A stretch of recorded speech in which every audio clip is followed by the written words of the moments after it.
¿cómo has estado? Bienvenido al podcast de Laboratorio Multimedia. Nos encontramos transmitiendo desde la cabina de grabación del Laboratorio Multimedia en la División de Ingenierías Campus Irapuato, Salamanca. El día de hoy nos encontramos en compañía del profesor Rogelio Zavala Ortega, profesor de la licenciatura en Artes Digitales. Hola, profesor. Estamos encantados de que el día de hoy nos acompañe en este espacio de locución. Por favor, cuéntenos, profe, ¿cómo se siente el día de hoy? Hola, muy bien, muy honrado de que me hayan invitado a este proyecto del cual no tenía idea que existía. Entonces me alegra que se esté haciendo algo, ¿no? Para adentrarnos un poquito más en la vida de todos los profesores. Eso me pone muy contento. Y pues bien, estoy bien. Me alegro de estar aquí con ustedes. Excelente, profe. Nosotros nos encontramos gustosos de que nos acompañe el día de hoy. Así que, pues para iniciar con este podcast del día de hoy, cuéntenos, ¿quién es el profe Roy? ¿Cuál es su formación académica? Bueno, siempre es difícil para mí explicar mi propia persona, pero pues me llaman Roy, así es como me han conocido desde siempre. Mi nombre completo me intimida un poco porque siento que me están regañando, entonces agradezco cuando me dicen Roy. Yo me titulé de la carrera de Artes Digitales, allá por el 2021 fue mi titulación.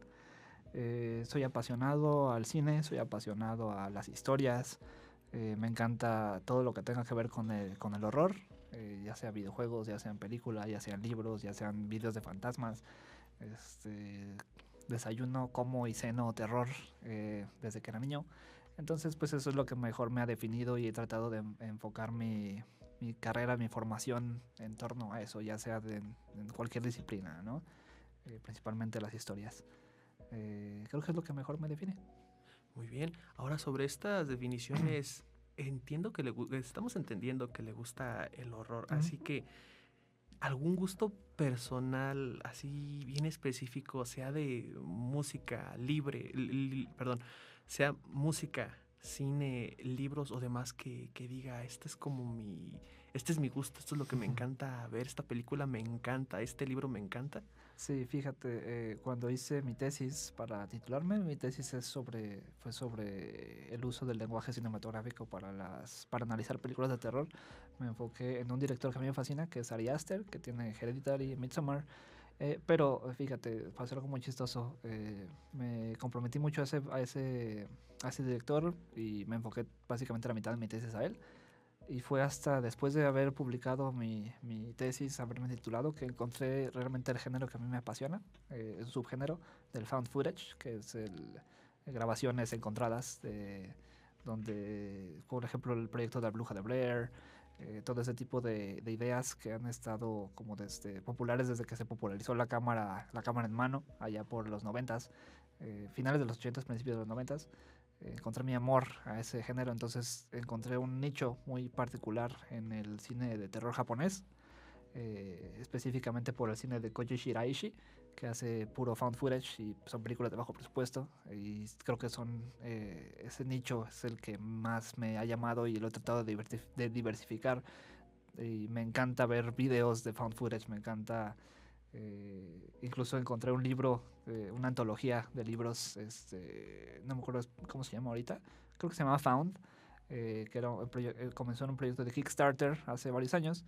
Era un artista un artista que tiene como su propia editorial y empezó a colaborar con escritores de Twitter. Y entonces pidió como un Kickstarter, pidió que diferentes personas publicaran sus historias, se las enviaran por correo y él elegía las mejores y las publicaba en ese libro y todo giraba en torno al found footage. Compré ese libro y me enamoré porque aparte de la portada es como un VHS, incluso está escrito y todo. La cajita, Sí, es como una cajita de VHS. Ahí encontré mi pasión. Entonces, incluso me gusta editar fotografías, me gusta hacer ilustraciones y todo lo hago con este toque como de si tú estuvieras encontrando algo en en el bosque, estás perdido y prendes tu luz y eso es lo primero que ves, ¿no? Ves una criatura ahí en la oscuridad, con sus ojos iluminados y mal enfocado. Entonces, ese nicho específico es algo que a mí me llama mucho y eso me arrepiento mucho de haberlo encontrado hasta después de haber finalizado mi tesis porque en eso no lo metí. Entonces, ahí tengo mis arrepentimientos, pero pues es algo que encontré a lo largo de manera natural mientras estaba haciendo mis investigaciones y fui encontrando poquito a poquito. Si pudiese proyectar si pudiese proyectar una película de este tema frente a los alumnos de nuestra división, ¿cuál sería y por qué? Ajá, de hecho, curioso que lo menciones porque yo le recomendé uno a nuestra compañera Andrea, que está encargada del Cine Club. Ujú. La película se llama Kairo en japonés, la pueden conocer también como Pulse. Es una película de finales de los 90s, principios de los 2000s, y trata sobre esta diferencia de generaciones cuando el internet por fin se estaba popularizando, y pues en teoría el internet debería conectarnos como personas, como individuos a cada uno, ¿no? Ese es como el propósito, conectarnos a la distancia, pero existe esta diferencia también, donde en realidad en vez de conectarnos nos separa, ¿no? Cada quien ya está en su propia casa, en su propio mundo. Entonces esta película enfatiza mucho esa desconexión de la humanidad y habla del aislamiento y la depresión. Para mí es una de las películas más terroríficas que he visto en toda mi vida. Tiene una de las escenas en particular que más me ha marcado, que creo que es de las pocas películas en realidad que cuando cierro los ojos me imagino y me da Los escalofríos. escalofríos. Ajá, entonces esa sería la película que yo pondría. ¿De qué año dice que fue? Me parece que es del 2000, entre el 1998 y 2005. Déjame, aquí la tengo, es de mis películas favoritas. Debería tener la fecha específica. Pero sí es aproximadamente de 2001. 2001. Del director Kiyoshi Kurosawa. Excelente. ¿Recuerda cuándo y cómo fue que se integró al programa en la licenciatura en Artes Digitales? Como estudiante, Sí, como estudiante. yo me metí en el propedéutico en ese entonces eran cuatrimestres. Allá por el 2013, el cuatrimestre abarcaba septiembre, diciembre del 2013. Y me integré a la carrera en enero del 2014. Del 2014. ¿Cómo fue su estancia dentro de la licenciatura como estudiante? Fue bastante... Espero no traer recuerdos de Vietnam. Un poquito, sí, un poquito, pero no importa, ignoro la parte traumática. Fue bastante placentero al principio porque entré en esta...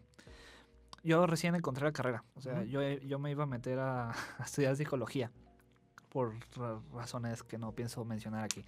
De hecho, ya me había enrolado en un bachillerato de humanidades, pero al último momento encontré la carrera de artes en internet. Una compañera, una amiga me mostró que existía. Yo dije, ¿a poco eso está aquí en Guanajuato? Y luego me voy dando cuenta, ¿eso está aquí en Salamanca? A mí me causó mucho impacto porque decía, ¿a poco en este pueblucho hay una carrera específicamente sobre algo que a mí me gusta? Porque yo desde niño me encantaba dibujar, me encanta la tecnología, me encantan las computadoras. Y dije, ¿a poco esta carrera lleva todo eso, no?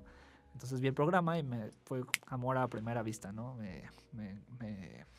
Me encantó que esta carrera estaba aquí y es barata, o sea, es carrera de una universidad de gobierno, ¿no?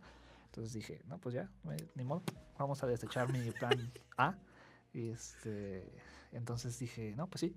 Inmediatamente terminé la preparatoria y creo que como era cuatrimestres, se adaptó perfectamente para que en el momento que terminara la preparatoria, inmediatamente al propedéutico. Luego. Y por suerte, llegué todo nervioso en el día del examen de admisión, solo para enterarme que ya había quedado por propedéutico. Entonces llegué todo nervioso para hacer el examen y veo una hojita que dice ¿cómo se llama? Inscritos a la carrera de artes digitales por propedéutico, y ahí estaba mi nombre. Yo no me la creía. Éramos un grupo de como 30 y tantos, casi 40, y creo que por propedéutico quedamos como 15 más o menos, o 20.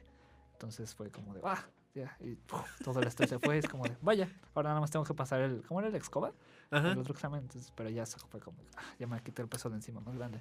Ya nada más era el examen por requisito. Sí, ya, ajá. Entonces, pues ya fui admitido, fui muy feliz. Y de hecho tardé un ratito en adaptarme bien a la carrera, porque creo que el primer cuatrimestre en ese entonces no tenía muchas materias como enfocadas tal cual a la carrera. Creo que la única era, en ese entonces se llamaba Dibujo 1, la daba el doctor Armando Crespo. Ahorita se llama Materiales y algo. ¿Cómo se llama? Pensamiento creativo, creativo y materiales. Ajá. Ya desde que cambiaron el nombre fancy ya no me acuerdo. En ese entonces era Dibujo 1. Y esa fue como que la única materia que más o menos decía, ok, para acabar la carrera. Todo lo demás era matemáticas, era de tronco común, ¿no? Era muy diferente el programa como hasta ahorita. Y fue hasta la materia de teoría del color con la, con la doctora Margarita. Que dije, ok, ya vamos más adentro. Y eso fue en mi tercer cuatrimestre. Entonces fue como de, ok, ya estamos enfocados, ya esta es mi materia. Para ese entonces también llevaba la de ilustración y diseño, me parece. No, es nada más ilustración, donde utilizamos Illustrator con la maestra Brenda Gómez.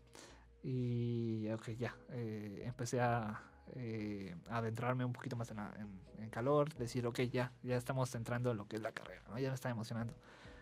Entonces ya fue cuando me empezó a caer el 20 de, ok, me dejaron de tarea hacer un dibujo. Y yo pues encantado, ¿no? Porque desde chico me encanta dibujar. Entonces dije, ok, ya estamos aprendiendo cosas en la computadora. Yo para ese entonces me compré una tableta, una Wacom súper sencillísima, una Bamboo que tenía la parte de abajo era como verde fosforescente, súper baratísima, y no le di uso hasta como por el 2015. Entonces dije, ok, en Illustrator no se usa tableta. Pero no, poquito a poquito como que me fui adentrando en la carrera, me fui dando cuenta para dónde se estaba yendo. Me estaba desilusionando un poquito por todas las materias de programación que se estaban dando para ese entonces. Y más aún porque cuando a mí me tocó, los profesores no eran como tan enfocados a la parte artística. Entonces yo me acuerdo que, por suerte esa vez no la tomé yo, pero la primera materia de programación me tocó ver a mis compañeras sufrir, porque ellas sí las tomaron con él. No me acuerdo cómo se llama el profesor, pero básicamente era hacer una calculadora, como un proyecto, ¿no? Es como de, yo para qué quiero hacer una calculadora si estoy en artes. Eran proyectos aún muy enfocados a la ingeniería. Era pura ingeniería. Entonces yo estaba muy temeroso porque ahora cómo le voy a hacer. Pero por azares del destino se fue acomodando como mis propios retrasos en la carrera, porque me retrasé bastantito al principio. Poquito a poquito se fueron acomodando y me di cuenta que estaba evitando inconscientemente o indirectamente esas materias así. Entonces ya cuando tomé esa materia ya fue algo un poquito más como enfocado.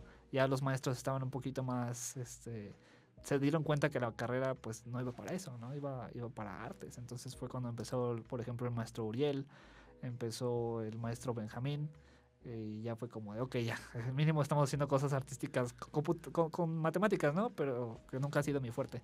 Pero ya, mínimo son proyectos creativos, sino hacer una calculadora y definir la diferencia entre un estado y otro y hacer un mapa, que no me acuerdo. Pero ya fue como de, ok, ahora también yo nunca he sido nada bueno en cosas de música, entonces me intimidaba mucho saber que había un profesor que estaba reprobando a todos.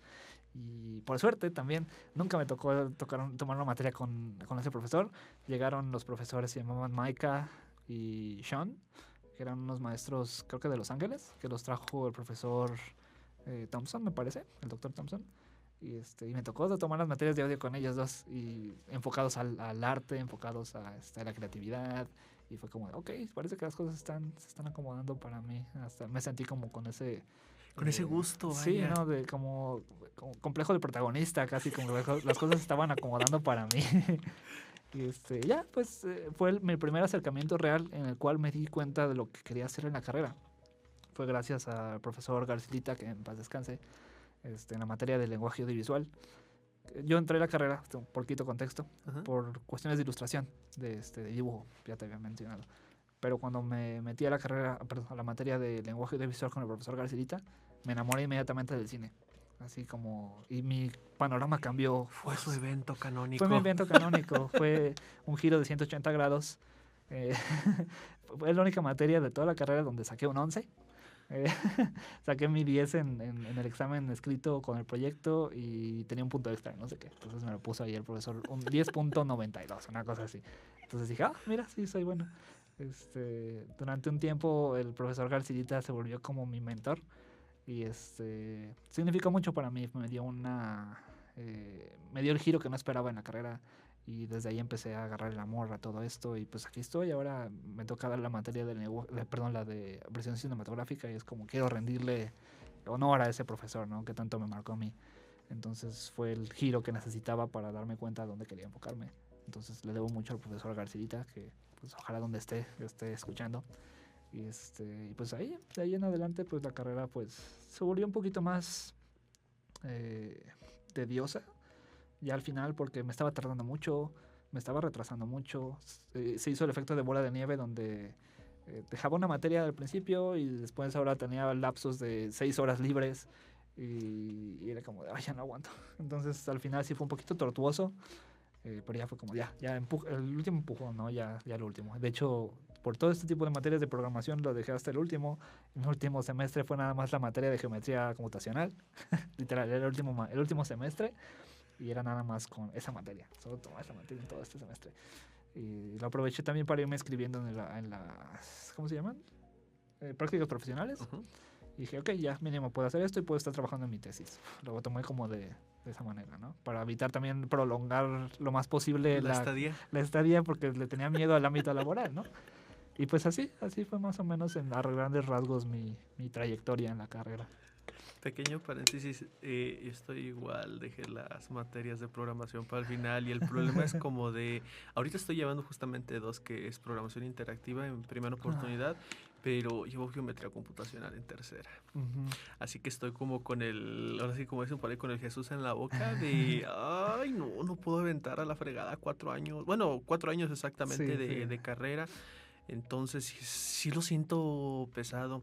Y ahora que menciona esto de ¿cómo se dice? De lo del que eran las programaciones muy orientadas Ujú. hacia la ingeniería, Ajá. es como que estoy comparando y digo, entonces no debe de haber esta queja por parte de los alumnos de puro processing, pura programación. No. No, entonces sí se cambió. Esto no lo tenían ustedes en un Ujú. principio, Ujú. entonces es de agradecerse este cambio, de Sí. que sí sea más enfocado en nosotros, en la Ajá. licenciatura en artes digitales, precisamente al ámbito artístico y no como a este encasillamiento, como de es que tiene que ser programación, es que tiene que ser en ingeniería. No. Verle el lado positivo o Ajá. bonito, que es una programación creativa. Sí, Y a claro. pesar de que lleva como este tipo de bases, es pues diría que es bonito, ¿no? Que veamos, ¿no? Pues es que, por ejemplo, ahorita con Rocío terminamos de ver lo de transformaciones lineales. Ajá. Espero si sea el nombre adecuado del tema y si no, ya me funó la doctora. Pero sí es como que, ay, es que si le pones una escala negativa, no, pues gira, no, pues es que estás rotando, no, pues es que estás trasladando. Luego vimos antes de ver las funciones, vimos unas cosas bien feas que eran tal cual así a matemática pura. Era como, ah, caray, pero es que está. O sea, sí le entiendo, pero no le entiendo. Entiendo que esto está desplazando el vector, pero entiendo que al mismo tiempo no entiendo. O sea, era raro. No, y en cuanto vimos las transformaciones, tal cual las funciones, ya no puse Sí, no. el grito en el cielo. Ahora, ¿nos podrá contar sobre su experiencia como egresado en el campo laboral? Ok, mira, Suéltese. tengo ciertas experiencias ahí más o menos, porque cuando estaba en proceso de titulación, fue cuando empezó la pandemia. Yo estaba haciendo mis prácticas profesionales, las hice en un estudio de televisión en León, era como subsidiario de TV4. Ujú. Estábamos trabajando con sí, era un estudio muy chiquito. Éramos 3 personas y el director, básicamente, ¿no? El jefe. Fue una estancia muy agradable y fue como de, si a esto me dedicara, si me estuvieran pagando por esto, yo estaría súper contento. Estábamos trabajando en un programa infantil. A mí bueno, éramos todólogos, básicamente. Como éramos poquitos en el equipo, era como de, no, pues ni modo, nos toca hacer de todo. De todo. Era un programa infantil que utilizaba marionetas. Fue una experiencia muy bonita. Porque mi jefe en ese entonces era súper buena onda. Muy niñesco, no infantil, porque era responsable, pero sí como muy, ¿cómo se puede decir? Con su vibra muy Sí, así. muy alegre, muy alegre. Entonces yo, que me encantan las cosas de horror y ahora estoy trabajando con algo de infantil, fue un contraste bastante, ¿cómo se dice? Chocante, Fue un ¿no? choque, Sí.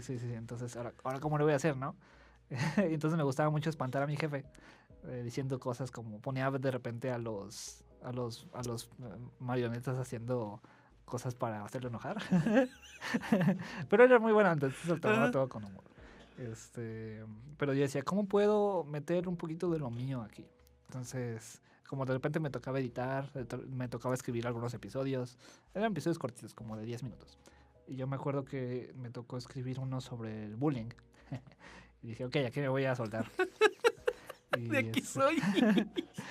resulta, lo hice la cosa más light posible. Ajá. Era sobre que la marioneta esta le estaban haciendo bullying porque usaba lentes y le decían así. Lo peor que le decían era 4 ojos.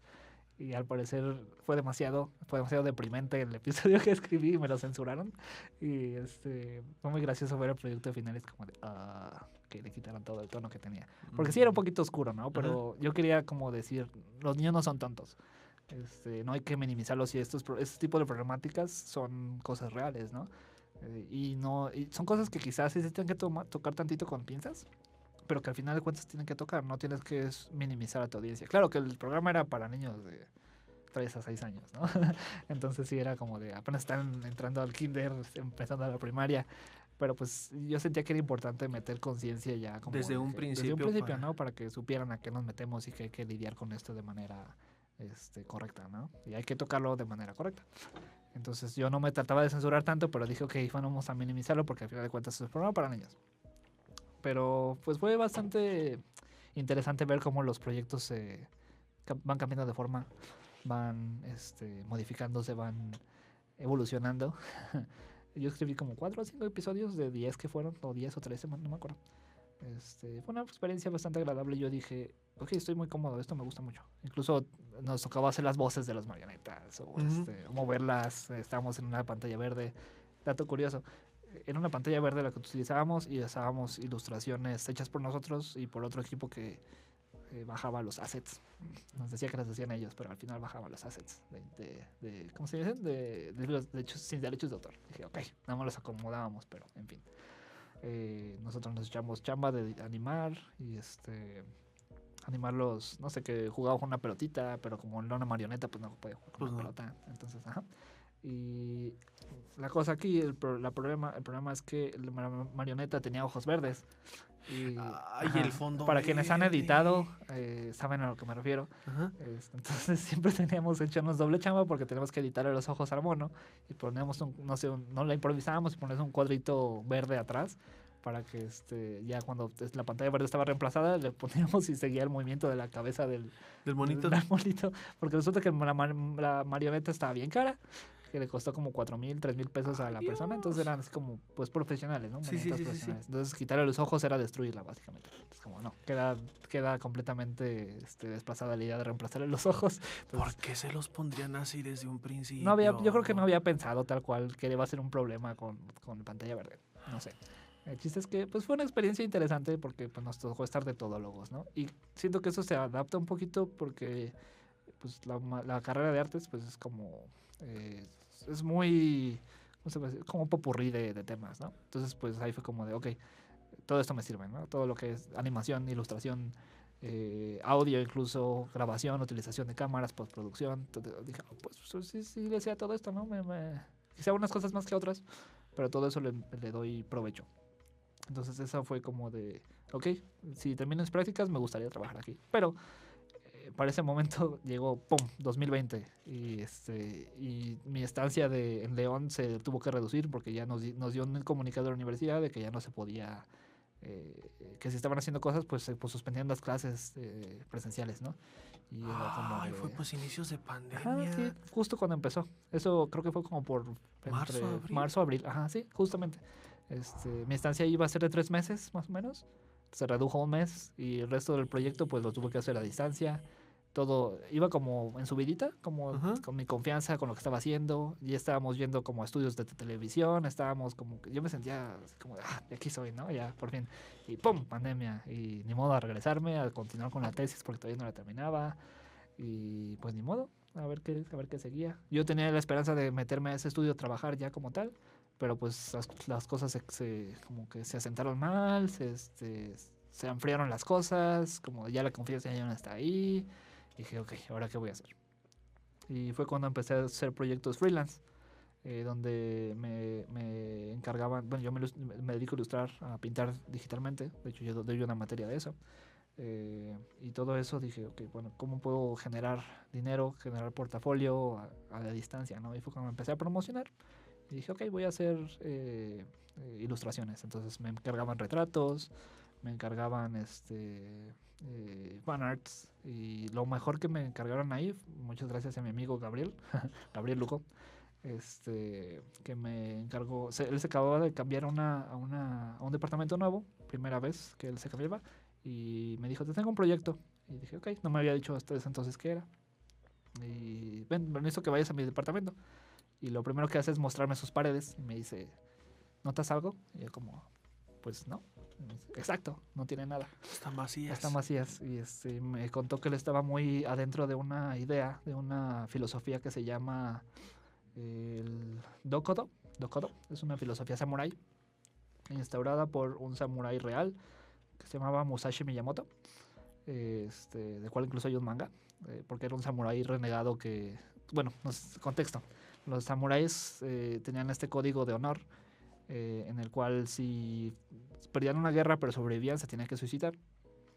Entonces los que no lo hacían se volvían renegados o ronin. Entonces eran soldados que habían perdido su honor y ahora se volvían bandidos, se volvían ladrones y estaban... y este samurái en específico, Musashi, dijo, yo no voy a ir por eso. Entonces escribió su propio código de honor, donde se iba a permanecer como un samurái bien hecho y derecho, rindiendo su código de honor nuevo, aunque sea un samurái renegado. Y este amigo estaba muy obsesionado con esta filosofía y me dice, quiero que me hagas una ilustración de cada uno de estos dogmas del código samurái, ¿no? Entonces me dio rienda suelta, como él confiaba mucho en mí. Me dice, tú tienes completa libertad creativa, nada más que se enfoque una ilustración en cada dogma. Eran 18 o 20 códigos. Bueno, sí, ¿cómo se llama? En un listado casi, ¿no? Como una especie de mandamientos. Y dije, ok. Y durante 3-4 meses estuve trabajando en eso. Y me ayudó un montón, porque me aceptó el precio a la primera. Y dije, ok. Y se volvió un proyecto que estuve trabajando y me estaban pagando durante ese tiempo. Y yo estaba muy a gusto, mientras seguía pidiendo comisiones de otras personas. Entonces fue un lapso bastante manejable, muy bueno, donde estaba yo contento trabajando de lo que quería, ¿no? Y decía, ok, y me sirve para portafolio. Al final le entregué las ilustraciones y le gustaron mucho. Ahorita las tiene, siempre las presume cuando va alguien a su casa. Fueron 18 ilustraciones al final. Y eso fue como mi máximo en la parte laboral. Hasta ahora que me metí como profesor. Me perdí. Este tipo de ilustraciones, ¿dónde las podríamos consultar para verlas? Porque sí me genera Pues en su casa. No tiene como... Tenemos la idea desde que se terminó el proyecto de ponerlas como en exhibición, pero no nos hemos puesto de acuerdo. Porque ahora sí que son colección privada. Bueno, es correcto. Ahora sí que ahí sí tiene toda la razón. Pero sí me genera como intriga de cómo están ilustradas. Porque usted menciona mucho que le gusta lo del horror, que le gusta el suspenso. La verdad desconozco de este tipo de códice, por así decirlo, o mandamientos, ¿sí? Entonces, un código de honor. Este código de honor, entonces sí nos genera... Bueno, yo creo que no soy el único, creo que a nuestros escuchas también les genera mucha como intriga de cómo están realizadas estas ilustraciones, cómo son. Entonces, pues, ni modo, vamos a tener que visitar a esta persona algún día, tocarle a la puerta y decirle, tiene que enseñarnos las imágenes, tiene que enseñarnos las ilustraciones del profesor Roy. Muy bien, profesor. Ahora, pues... ¿Actualmente cuenta con algún tipo de proyecto personal o dentro de la carrera del cual nos pueda contar? Sí, de hecho es un proyecto que tengo medio abandonado desde hace años, incluso antes de que empezara toda la pandemia, antes de que yo propusiera mi título, mi proyecto de tesis. Recuerdo, tengo que ir un poquito más atrás, en la materia de animación con el profesor Chuy, nos había encargado que hiciéramos un documental animado, que nunca se logró, pero mi idea era hacer un documental sobre lugares embrujados aquí por Guanajuato y como contar sus historias, ¿no? Yo en ese entonces estaba obsesionado con un artista que se llama Stephen Gamel, ¿sí? Que ilustraba unos libros de terror para niños que se llamaban Historias de terror para contar en la oscuridad. Scary Stories to Tell in the Dark.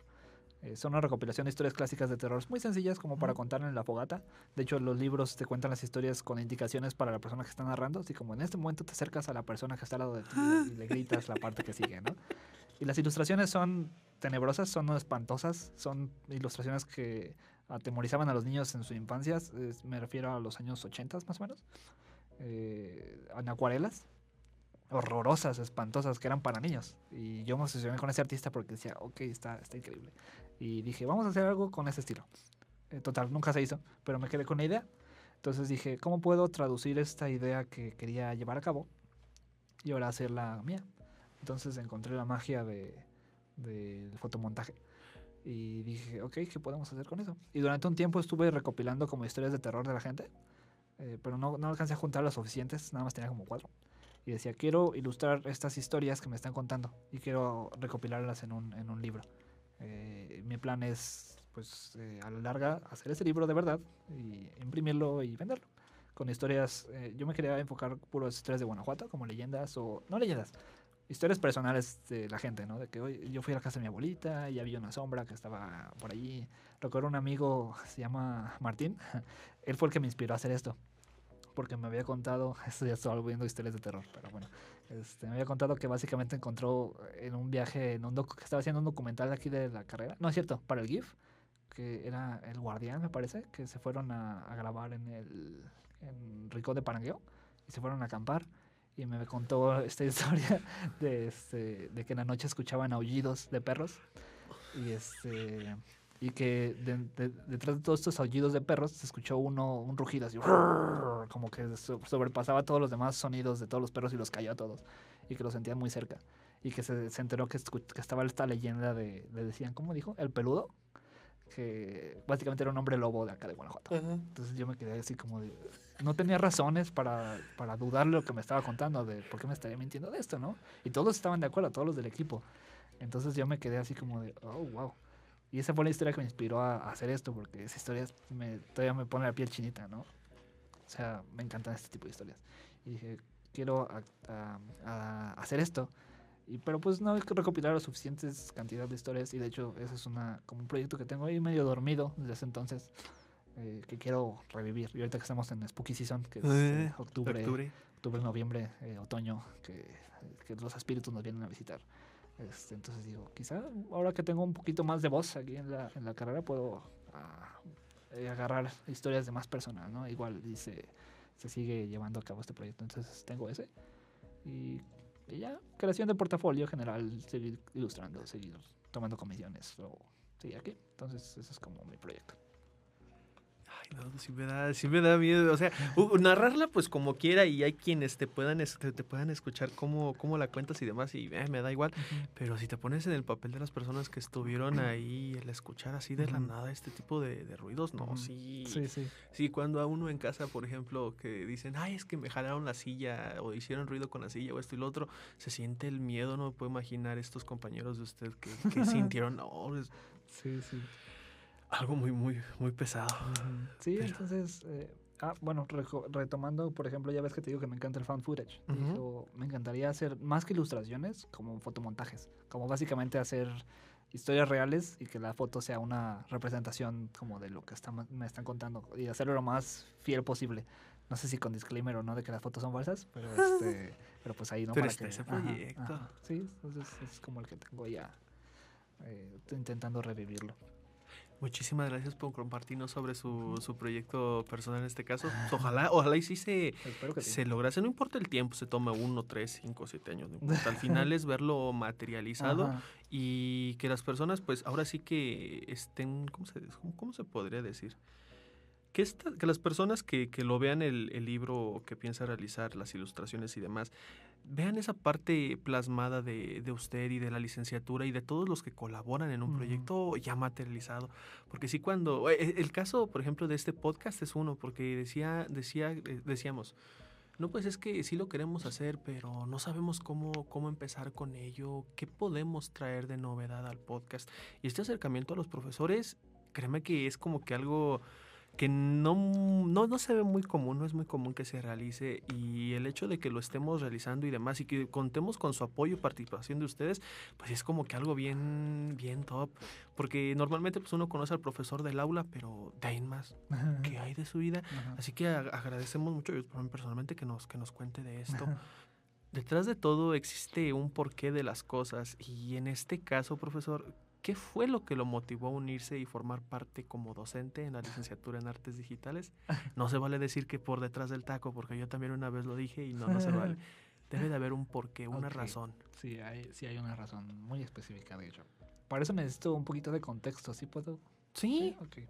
Bueno, voy a tocarlo más o menos por la superficie porque es un tema muy largo, pero sí es importante porque básicamente es lo que me definió aquí.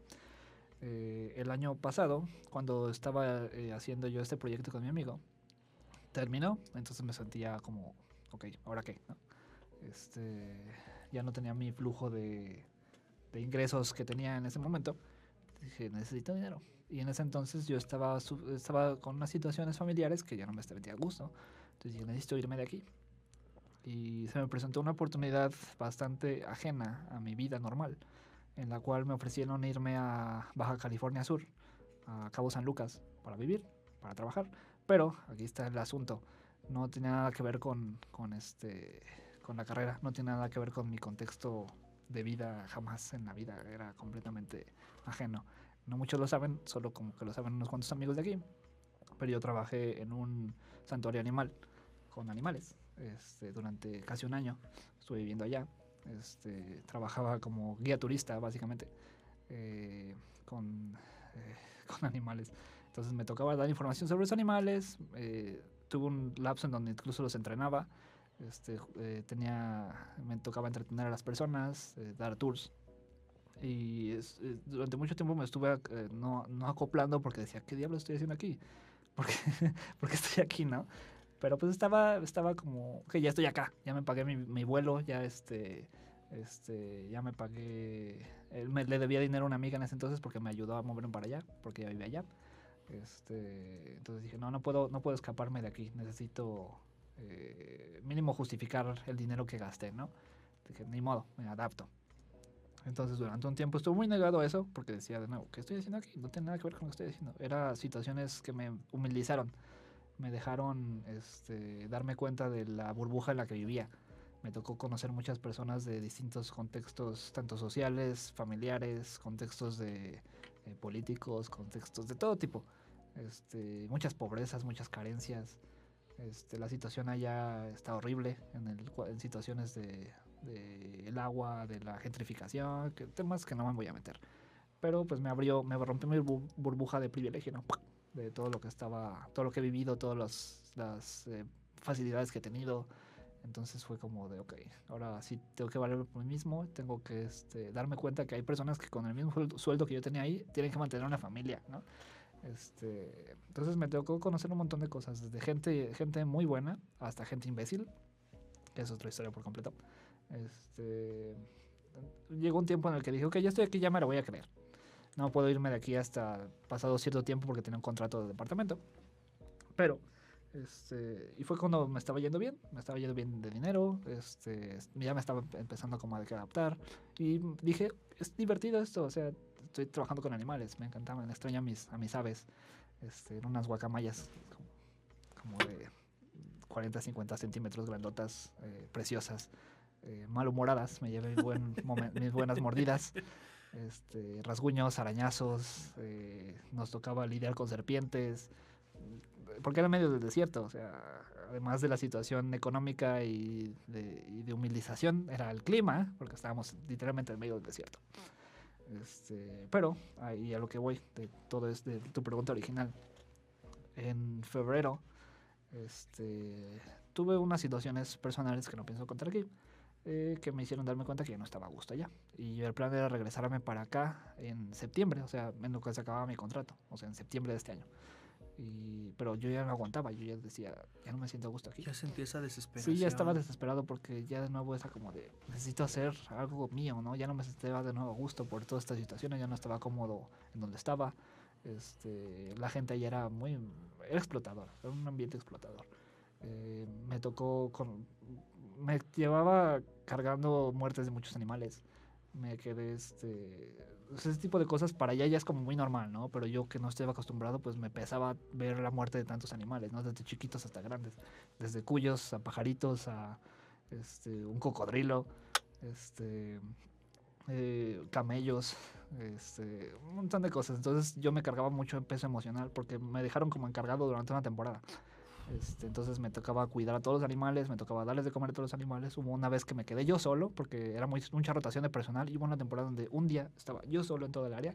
Tenía que dar los tours, tenía que darle de comer a los animales, tenía que limpiar las áreas, tenía que dar los tours, tenía que estar al pendiente de las personas.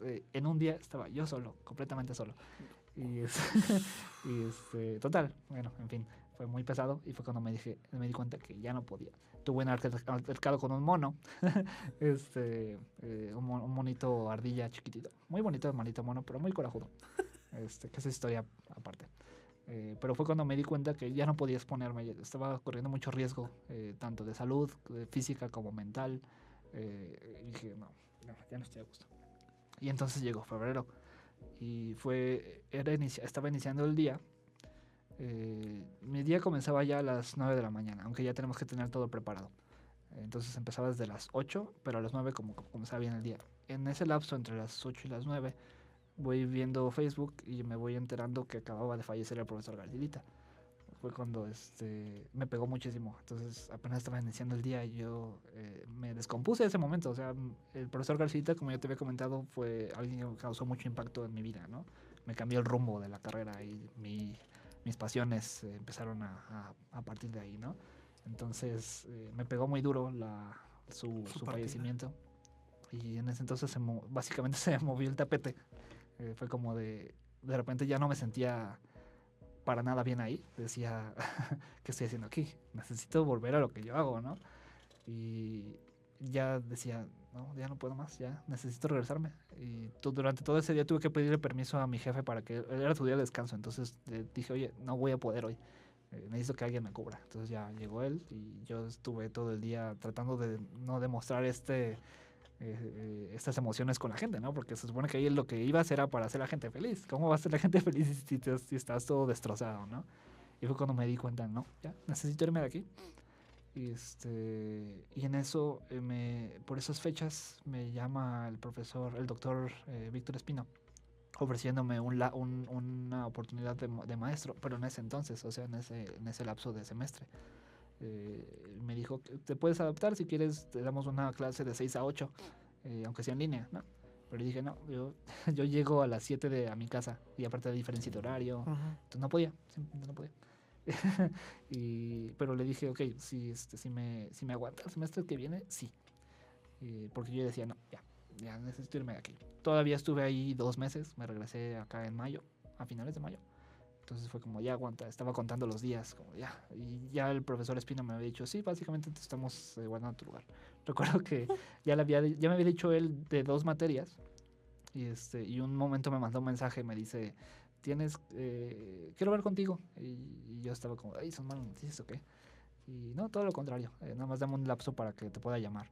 Y me llamó y me dice me dijo de las 4 materias que me iba a dar. Ah, me dijo de 3, pero yo le dije de otra que quería dar y me dijo, sí, de hecho estamos buscando maestro para esa materia, ¿no? Y dije, sí, y fue un primer día en el cual dice uno de mis compañeros de trabajo ahí, porque me llamó mientras yo estaba trabajando, y me dice, jamás te había visto feliz aquí, de que estaba saltando de alegría, y yo estaba así, sí. Y ya total, llegó la fecha de mi regreso y yo ya tenía pues esa certidumbre, ¿no? De que ahora sí voy a ir a lo que me gusta, ¿no? Y pues yo ya había dado clases una temporada durante, no sé si todavía exista, se llamaba Educafin. Es una organización de Guanajuato como para apoyar a estudiantes como sobresalientes. Ay, sí y me luego los suena. mueve como a estancias en Canadá o cosas así. Estuve dando clases de inglés a muchachos de preparatoria. Fue mi primera experiencia como maestro. Entonces dije, ya tengo la experiencia, ya se me quitó la pena porque yo soy muy tímido. Entonces esa experiencia allá en Baja California fue lo que me hizo, lo primero que se me tuvo que quitar fue la pena, el pánico escénico, lo primero que se tuvo que quitar. Entonces sí, tal cual, dije, siento que ya adquirí las habilidades suficientes como para que ya no se me complique dar clases. Y como que las cosas empezaron a caer, Se acomodaron. se acomodaron. Y de nuevo me sentí protagonista. Y dije, ok, ya hice mis cosas, ahorré mi dinero, me dieron mi liquidación. También fue otro show, pero en fin. Me regresé, de hecho llegué de sorpresa, no les había avisado a mi familia que me regresaba.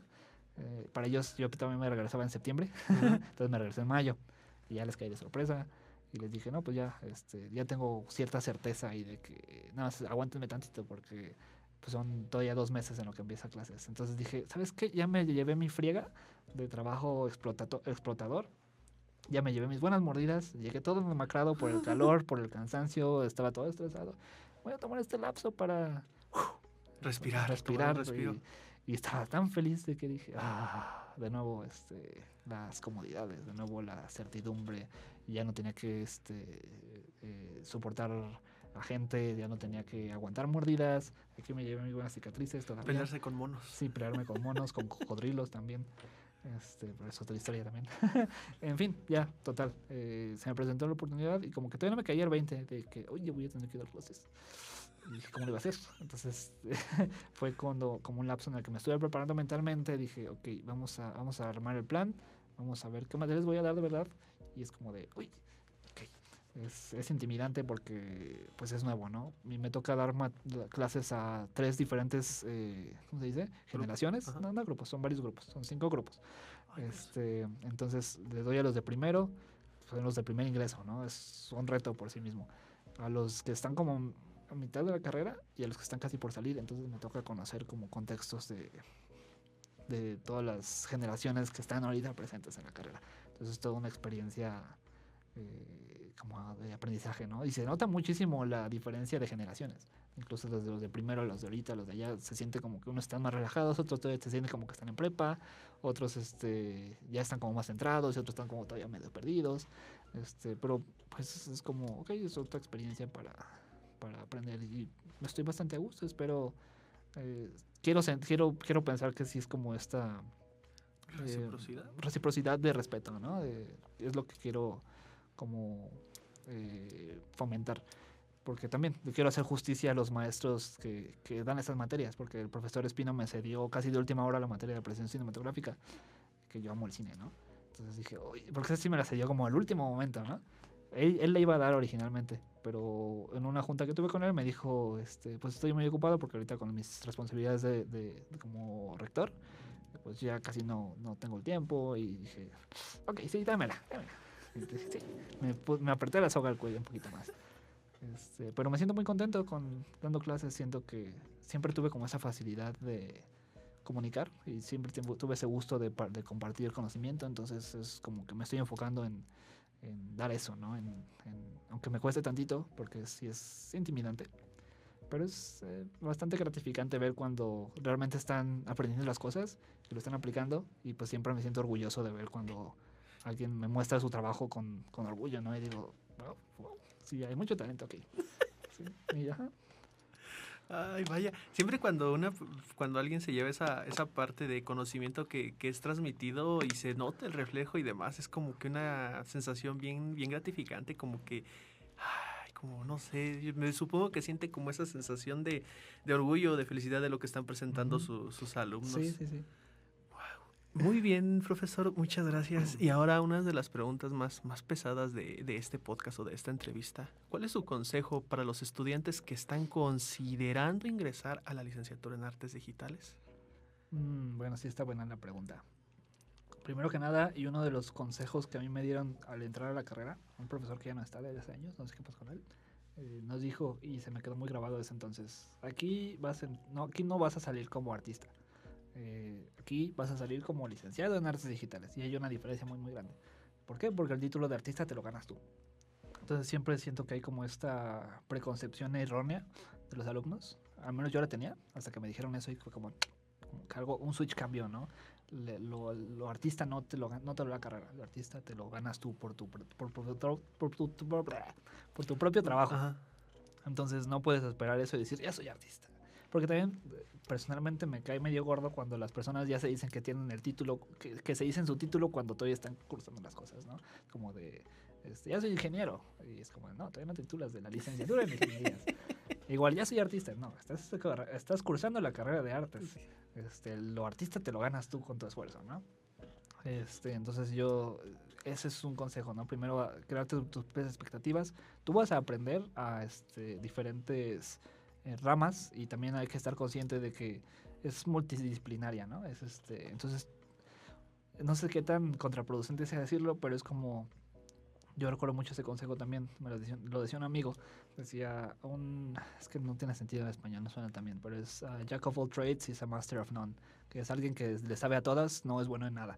Entonces, mucha gente en esta carrera que me tocó conocer, como que se quieren esforzar muchísimo en absolutamente todas las materias y quieren sacar 10 en todas las materias, pero al final en la vida laboral no te vas a dedicar a todo eso.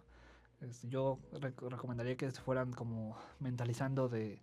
A mí me encanta la ilustración y es como de échale todas las ganas para probar todas las materias, pero esfuérzate más en una en específico porque eso es lo que no vas a resaltar en todas, ¿no? Es imposible.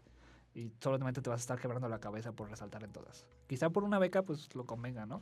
Pero mentalmente al final lo que cuenta es más tu portafolio, lo que tú hagas por tu cuenta, más que ¿cómo se puede decir?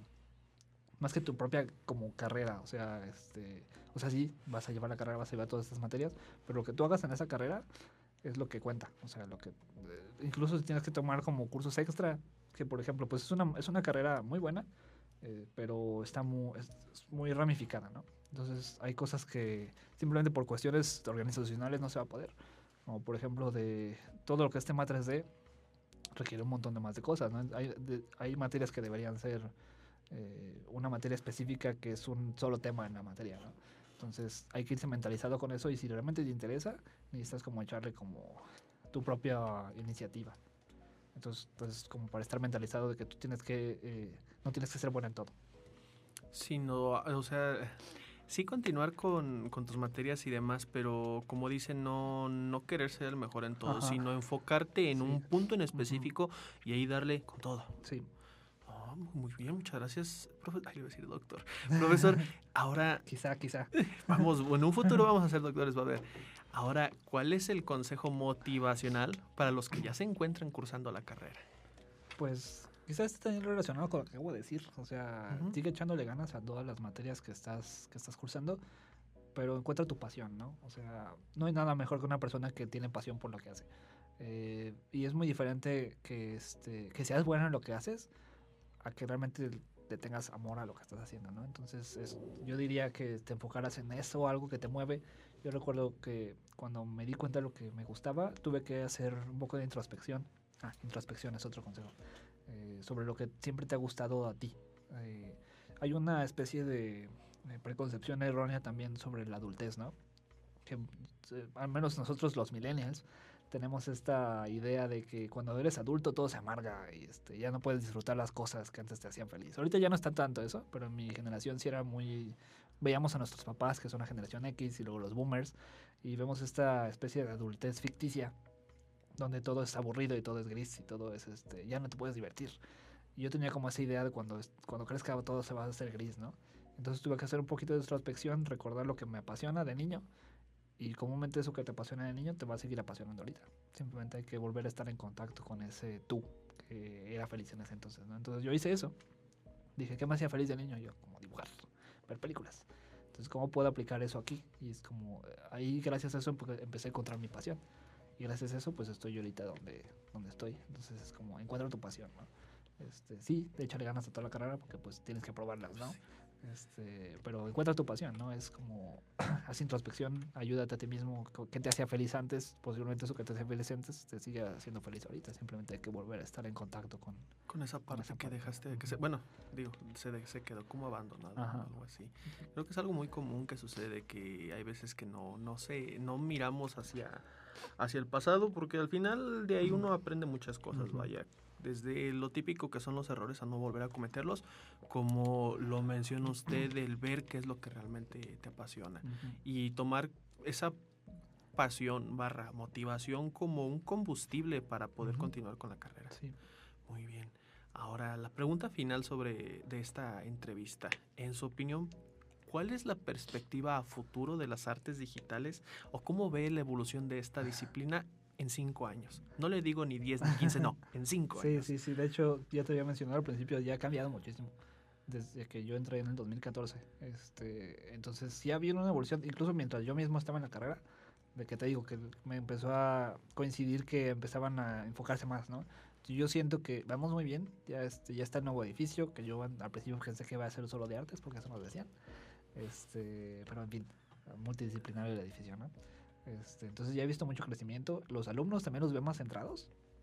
Recuerdo que hay materias en las que los maestros se llevaban el 80% de los alumnos reprobados y ahora ya como que se estabilizó un poquito más.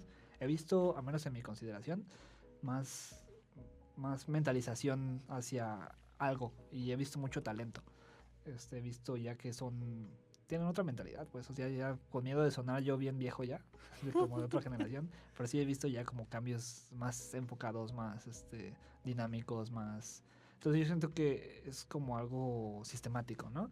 Lo que afecta a una cosa va a afectar a la otra. Entonces yo siento que este mismo cambio de los alumnos va a estar motivando la carrera a seguir evolucionando. Y si algo me gustaría que siguiera pasando a futuro, y yo quiero pensar que sí, que se sigan ramificando y haciendo cosas más específicas. Porque, de nuevo, hay cosas que se tocan como una embarradita. Yo quiero pensar que más a futuro esa embarradita va a ser mínimo otra rama, ¿no? Otra materia ya que ayude a enfocarse a cosas más específicas que nos puede interesar, ¿no? Entonces quiero pensar que más a futuro vamos a estar un poquito más enfocados y ya va a haber una distinción en diferentes ramas, ¿no? Por ejemplo, me pesa que eran 2 materias de video y 5 o 7 de programación. Entonces como siento que debería llegar a un punto en el cual yo jamás en la vida voy a programar. Entonces eso, o sea, está muy chido aprenderlo, pero jamás en la vida lo voy a aplicar, lo lamento. Entonces siento que deberíamos enfocarnos un poquito más en qué materias son en realidad relevantes para cada rama y quizá quiero pensar que en un futuro se pueden empezar como a tomar estas optativas y ya puedas como irte enfocando más en esa rama, ¿no? Es lo malo de la multidisciplinariedad.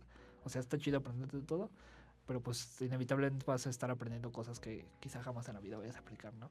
Entonces yo quiero pensar que ese panorama no tan a futuro, o sea sí a futuro pero no como tan distante, podamos ver esas ramificaciones más específicas para que los alumnos estén más centrados y sepan exactamente hacia dónde van. Hacia dónde quieren apuntar. Excelente. Muy bien, profesor. Pues con esto finalizamos nuestra entrevista del día de hoy. No sin antes preguntarle algo más que desea agregar, algún consejo, truco, tip, no sé. Creo que lo dije todo. ¿Sí? Sí. Excelente. Muy bien. Entonces, en casa, por favor, ponga mucha atención al podcast porque este podcast fue muy extenso. En fin. Y es así como llegamos al final de esta fascinante entrevista el día de hoy. Muchas gracias, profe Roy, por brindarnos un espacio en su agenda. Apreciamos mucho la convivencia con nuestros profesores más allá de las aulas y conocerle de esta manera como más cercana nos brinda a los estudiantes un ambiente de confianza. También queremos agradecerle por compartir sus vivencias el día de hoy. Me quedo con la duda de cómo fue el ataque de ese mono, así como que, ¿qué habrá pasado tú? Pero bueno... A nuestros oyentes el día de hoy también queremos agradecerles, ya que ustedes también forman parte de este valioso proyecto. Aún nos quedan muchísimas entrevistas por realizar y su valioso apoyo es el combustible para continuar con estas. Así que, bueno, continúen con su día cargados de buena vibra y mucha energía. Y sin más, por el momento, nos despedimos. Adiós.